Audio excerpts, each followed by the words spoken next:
Hi everyone, welcome to tips electrical. आज मैं आप लोगों को ऐसी बातों पर डिस्कस करने आया हूं कि बहुत ही सोचने वाली बात है। चलिए बताइए क्या सोचने वाली बात है। कभी हम लोगों ने सोचा कि अगर किसी कंडक्टर से डिफिनीशन तो दे ही देते हैं कि अगर किसी कंडक्टर से चार्ज फ्लो होता है, किसी कंडक्टर से चार्ज फ्लो होता है मतलब इलेक्ट्रॉन्स फ्लो होता है, तो वो होता है, क्या होता है, करंट। क्या होता है, करंट। बट ये चार्ज आता कहाँ से है? क्या जनरेटर में बनता है या बैटरी में बनता है? कभी हम लोग ने सोचा? तो अभी हम लोग सोचते हैं कि यह कहाँ से आया, यह चार्जेज आता कहाँ से है, बैटरी में है या जनरेटर में बनता है। तो चलिए हम इसी चीज पर डिस्कस करते हैं। तो हम लोगों को पता है कि कोई भी एलिमेंट, दुनिया का कोई सा भी चीज किस चीज से बना है? छोटे छोटे कण से बना है, छोटे छोटे कण से बना है। ये छोटे छोटे पार्टिकल्स है क्या? छोटे छोटे पार्टिकल्स क्या है? हम लोग कहते हैं एटम। क्या कहते हैं? एटम। एटम एटम सभी आदमी जानते होंगे अच्छी तरह से, एटम। और एटम भी इतने छोटे होते हैं, छोटे होने के बाद भी इसके पार्ट होते हैं। क्या होते हैं? क्या होते हैं? Electrons, protons and neutrons. और इलेक्ट्रॉन्स एंड प्रोटॉन्स क्या होता है? एक प्रकार का चार्ज होता है। इलेक्ट्रॉन्स पे कौन सा चार्ज होता है? माइनस चार्ज होता है। और प्रोटॉन पर क्या होता है? प्लस चार्ज होता है। ये केमिस्ट्री में हम लोग पढ़ चुके हैं बचपन की क्लास में। तो मैं क्या समझाने की कोशिश कर रहा हूँ, आप लोगों को शायद समझ में आ रहा होगा। समझाने की यही कोशिश कर रहा हूँ कि इलेक्ट्रॉन्स जो होते हैं चार्ज होते हैं, प्रोटॉन्स भी चार्ज होते हैं। और यह ना तो जनरेटर से आता है ना ही बैटरी से आता है, यह सिर्फ और सिर्फ कंडक्टर में ऑलरेडी अवेलेबल है। क्यों? क्योंकि हम लोगों को पता है कि जितने भी मटेरियल्स बने हुए हैं एटम्स से मिलके बने हुए हैं। अगर एटम्स से मिलके बने हुए हैं तो इसके अंदर इलेक्ट्रॉन्स भी होते हैं और प्रोटॉन्स भी होते हैं, न्यूट्रॉन्स भी होते हैं। ये चीजों का पता है। तो फिर हम लोग के माइंड में ऐसा क्यों आ जाता है कि जनरेटर से चार्ज उत्पन्न होता होगा या बैटरी से चार्ज निकलता होगा? चलिए आगे इस चीज को समझते हैं कि होता क्या है आगे। एक कॉपर की कंडक्टर को कंसीडर करते हैं। कॉपर जो कि इसका क्या नाम है इसका, ये Cu से इंडिकेट किया जाता है और इसका एटॉमिक नंबर 29 होता है। हम लोग को पता है कि 29 है का मतलब इसके मतलब इसके एटम्स में 29 इलेक्ट्रॉन्स होंगे एंड 29 प्रोटॉन्स होंगे, इतना पता है। और इसको इलेक्ट्रॉनिक्स कॉन्फ़िगरेशन में सजाते हैं तो इसके लास्ट ऑर्बिट में, कॉपर की लास्ट ऑर्बिट में आता है 1 इलेक्ट्रॉन और इसका वैलेंसी होता है 1। और यह इलेक्ट्रॉन मूव होने के लिए रेडी होता है या फ्री इलेक्ट्रॉन होता है। और ऐसे भी हम लोग बचपन की क्लास में पढ़े हैं कि इलेक्ट्रॉन्स किसी भी एटम के ऑर्बिट्स में घूमते रहते हैं। पढ़े हैं ना? पढ़े हैं ना? इलेक्ट्रॉन्स किसी भी ऑर्बिट में घूमते रहते हैं। तो electrons are free to move, okay. And यह घूमेगा कब? और एक भी चीज पढ़े हैं हम लोग, एक और बातें पढ़े हैं कि जितने भी एटम्स होते हैं न्यूट्रल होते हैं। न्यूट्रल होते हैं। न्यूट्रल होते हैं का क्या मतलब है? न्यूट्रल का मतलब ये है कि उसके अंदर पॉजिटिव चार्ज और नेगेटिव चार्ज दोनों बराबर होते हैं। Positive charge and negative charge दोनों बराबर होता है। और हम लोगों को पता है कि पॉजिटिव चार्ज और नेगेटिव चार्ज दोनों पे समान आवेश होने के कारण ये एक दूसरे को अट्रैक्ट करता है। पॉजिटिव चार्ज नेगेटिव चार्ज की ओर अट्रैक्ट करता है और नेगेटिव चार्ज पॉजिटिव चार्ज की ओर अट्रैक्ट करता है। अगर नेगेटिव नेगेटिव होगा तो रिपेल करता है, विकर्षित करता है। अगर पॉजिटिव पॉजिटिव होगा फिर भी यह रिपेल करेगा। इस चीज का समझाने का मतलब है।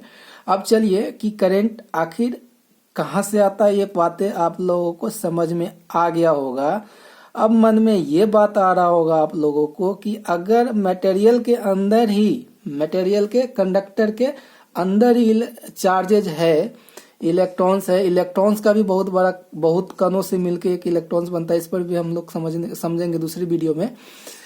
तो इलेक्ट्रॉन्स और प्रोटॉन्स जो है, जो कि चार्ज होता है और ये चार्ज बहता है कंडक्टर से, तो ये खत्म क्यों नहीं होता है? ये तो सभी के मन में आता ही होगा। नहीं आता है तो सोच लीजिए कि आखिर अगर ये बहते रहता है तो खत्म क्यों नहीं होता है? अगर चार्जेज मटेरियल के अंदर ही है, कंडक्टर के अंदर ही है, तो ये खत्म क्यों नहीं हो रहा है? जिंदगी भर चलते रहता है, कोई फर्क ही नहीं पड़ता है उसके, न मोटाई पे न लंबाई पे, किसी चीज पे जैसो के तैसो रहता है। तो चलिए इस चीज पर समझते हैं। मान लीजिए कि एक कॉपर का वायर है। क्या है? एक कॉपर का वायर है। ये है कॉपर वायर, ठीक है। अब क्या करते हैं कि हम लोग इसको एक बैटरी से कनेक्ट करते हैं। क्या करते हैं? एक बैटरी से कनेक्ट करते हैं। बैटरी क्या होता है पता है सभी को? पता है। तो ये छोटा होता है एक टर्मिनल, बड़ा होता है। छोटा टर्मिनल का मतलब होता है नेगेटिव वाला और बड़ा टर्मिनल का मतलब होता है पॉजिटिव वाला। ओके। अब इसको क्या करते हैं? एक टर्मिनल से जोड़ देते हैं और इसको हम पॉजिटिव वाले को दूसरे टर्मिनल से जोड़ देते हैं। अब होता क्या है कि हम लोगों को पता है, हम लोग जानते हैं, जैसा कि हम लोग जानते हैं कि ये जो पोटेंशियल डिफरेंस, वोल्टेज पता है हम लोगों को, पता है ना वोल्टेज? ओके। वोल्टेज के बारे में दूसरे वीडियो पर डिस्कस करेंगे। पहले हम समझते हैं कि ये आखिर इलेक्ट्रॉन्स एंड प्रोटॉन्स खत्म क्यों नहीं होता है। हम लोग को पता है कि इसके अंदर इलेक्ट्रॉन्स भी है और प्रोटॉन्स भी है, मतलब नेगेटिव चार्ज भी है और पॉजिटिव चार्ज भी है ना? है? पक्का है? पक्का है।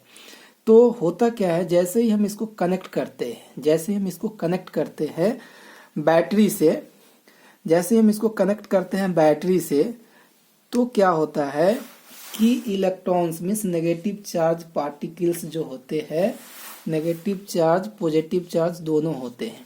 तो इस साइड से क्या है? पॉजिटिव टर्मिनल है। अब क्या होगा? ये नेगेटिव वाले पॉजिटिव की ओर अट्रैक्ट होगा, ये नेगेटिव वाले पॉजिटिव की ओर अट्रैक्ट होगा और इस डायरेक्शन में बहेगा, इस डायरेक्शन में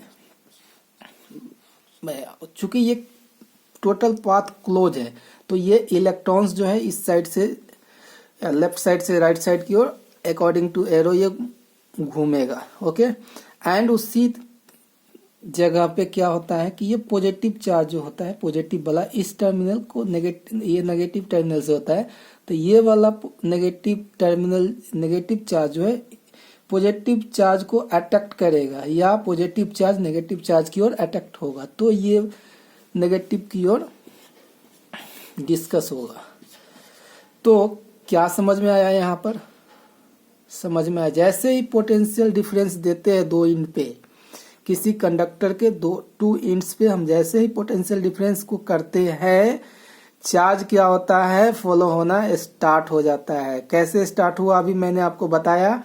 और होता क्या है आगे, और क्या होता है कि ये चार्ज जो है कंटिन्यूअसली इस सर्कुलर, इस क्लोज पाथ में घूमते रहता है। जैसे ही बैटरी का पोटेंशियल डिफरेंस जीरो हो जाएगा, जैसे ही बैटरी डाउन हो जाएगा, पोटेंशियल डिफरेंस मतलब बैटरी का वोल्टेज जीरो हो जाएगा, वैसे ही ये इलेक्ट्रॉन्स जो है मूव करना बंद कर देगा।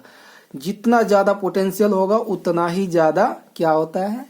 Charge positive, negative charge positive charge की ओर अट्रैक्ट होगा, मतलब कि उतना ही चार्ज फॉलो होगा। जितना ही कम वोल्टेज होगा उतना ही चार्ज फॉलो होगा। आप लोगों को पता होगा ये चीजें। तो क्या होता है कि ये चार्जेज उसी कंडक्टर में जा करके रुक जाता है। ये भी एक कंडक्टर है, ये जो कंडक्टर है इसका भी अपना चार्जेज होते हैं। तो चार्जेज कभी खत्म नहीं होता है। क्यों नहीं होता, समझ में आ गया होगा। बैटरी ना तो चार्ज को जनरेट करता है ना ही लॉस करता है, बस सिर्फ और सिर्फ बैटरी जो होता है एक पोटेंशियल डिफरेंस को, एक क्षमता मतलब एक लेवल को डिफरेंस बनाता है ताकि चार्ज फॉलो हो जाए। क्योंकि हम लोग को पता है कि सेम लेवल पे बहना पॉसिबल नहीं है। एक साइड से प्रेशर मारेंगे तभी दूसरे साइड में बहेगा। अगर सेम लेवल में पानी को बहाना चाहते हैं आप, तो वो पानी डालेंगे जहां के तहां रुका रहेगा, नहीं बहेगा। और जैसे ही उसकी लेवल को डिफरेंट बनाएंगे पानी बहना स्टार्ट हो जाएगा। बस सिर्फ और सिर्फ बैटरी और जनरेटर किसी कंडक्टर को यही करता है, पोटेंशियल डिफरेंस बनाता है टू एंड्स के बीच में। जैसे ही पोटेंशियल डिफरेंस होता है ये चार्ज फॉलो होना स्टार्ट होता है और यह चार्ज खत्म नहीं होता है क्योंकि ये कंडक्टर में घूमते रहता है। जैसे ही पोटेंशियल डिफरेंस जीरो होगा, वोल्टेज जीरो हो जाएगा, ये चार्ज बहना बंद हो जाएगा। तो क्या आप लोगों को लगा कि चार्ज कहीं पर बर्बाद हो रहा है, कहीं पर लॉस हो रहा है? नहीं हो रहा है ना। तो समझ में आया आप लोगों को। अगर इसी तरह का वीडियो देखना चाहते हैं तो टिप्स इलेक्ट्रिकल को सब्सक्राइब कर ले। मैं इसी तरह का वीडियो लाते रहूंगा। और अगर मैंने समझाया आपको अच्छी तरह से तो वीडियो को लाइक कर दे। अगर नहीं अच्छी नहीं लगे तो डिसलाइक कर दो। Thank you so much.